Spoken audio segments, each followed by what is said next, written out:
బెజ్జూరు మండల కేంద్రం నుండి కృష్ణపల్లి గ్రామానికి వెళ్లే మార్గంలో గల వాగుపై నూతనంగా నిర్మించనున్న బ్రిడ్జి పనులను మరియు బెజ్జూరు నుండి కృష్ణపల్లి గ్రామానికి కలిపే రోడ్డు పనులకు నేడు సిర్పూర్ నియోజకవర్గ ఎమ్మెల్యే కోనేరు కోనప్ప గారు శంకుస్థాపన చేసి నిర్మాణ పనులను ప్రారంభించారు. ముందుగా ఈ కార్యక్రమానికి విచ్చేసిన సిర్పూర్ శాసనసభ్యులు కోనేరు కోనప్ప గారికి మండల వాసులు, గులాబీ నేతలు, టీఆర్ఎస్ కార్యకర్తలు బాజా భజంత్రీలతో మంగళహారతులతో ఘనంగా స్వాగతం పలికారు. ఈ కార్యక్రమంలో మండల వ్యవసాయ సహకార సంఘం chairman Harshad Hussain, ZPTC Pandram Pushpalatha, vice MPP Sadameka Jyothi, మండల సర్పంచ్లు అన్సార్ హుస్సేన్, వడ్డపల్లి లావణ్య, శ్రీనివాస్, కొమరం, హనుమంత్, బుజాడి శేఖర్, రేణుకుంట్ల సంతోష్, ఎంపీటీసీలు లంగారి శ్రీనివాస్, ఆత్రం సాయి, జిల్లా రైతు సమన్వయ సమితి సభ్యులు కొండ్ర జగగౌడ్, మండల వ్యవసాయ సహకార సంఘం వైస్ చైర్మన్ దదేరా ఇస్తారి, మండల తెరాస పార్టీ అధ్యక్షులు, సాకారం యూత్ అధ్యక్షులు, తెలంగాణ జావేద్ మండల సహకార సంఘం మాజీ డైరెక్టర్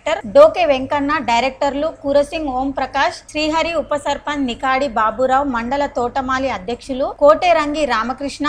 గంగపుత్ర సంఘం మండల అధ్యక్షులు నూర్ల ఇస్తారి మరియు మండల తెలాస పార్టీ నాయకులు, కార్యకర్తలు తదితరులు పాల్గొన్నారు.